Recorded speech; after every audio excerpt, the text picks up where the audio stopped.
Order of Business 16, remarks from the floor, introduction of guests. Senator Doñate.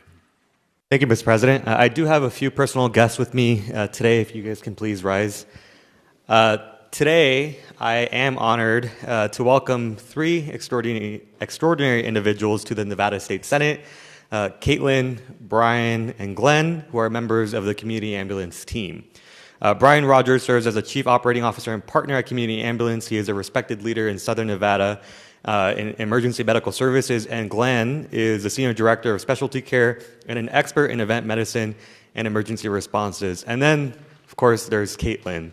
So Kaitlyn is a devoted team member and a close personal friend to me. Kaitlyn and I actually went to college together at UNLV. We both met through Greek life, where, of all things, we met through a baking competition. Don't know how we got involved with that, but I think we were kind of voluntold.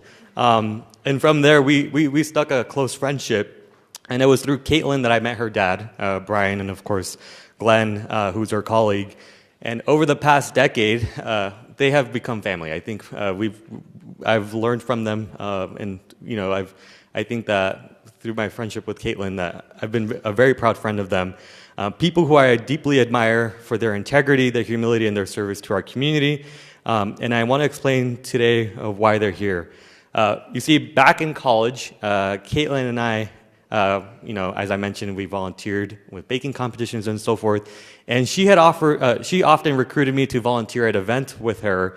And on one year, I don't know how she did it, but she convinced me to help them do medical intake at EDC, where that's, of course, where Community Ambulance has provided care. Their team is always on the front lines, whether that's at concerts, conventions, and community events, protecting the lives of our locals and, of course, of residents that travel here. But their work became something even greater on one night in 2017. Back during the fall of 2017, I remember being invited to one specific concert with Kaitlyn and a few of my other friends, my roommates. And on that night, I'm not going to go into detail, of course, because we're going to hear some of the stories today. But I chose to go to dinner with my family instead of going with my roommates and with Kaitlyn. Folks, that concert was Route 91, and that night became known as 1 October, the deadliest mass shooting in modern American history. I won't recount the details of the tragedy here. I think there are other folks that can do a better job than I can. But I will say this, that when danger struck that night, the Community Ambulance team, they did not hesitate. Brian, Glen, and the rest of their colleagues ran toward chaos. They treated the wounded. They confronted the afraid.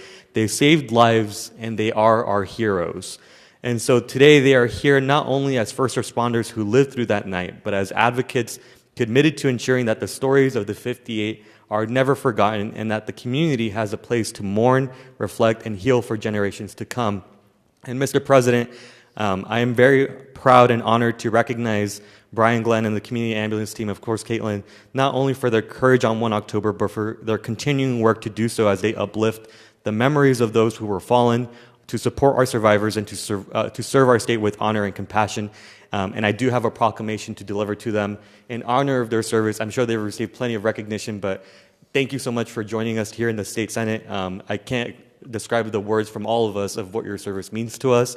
And so please join me in welcoming them and thanking them for their service.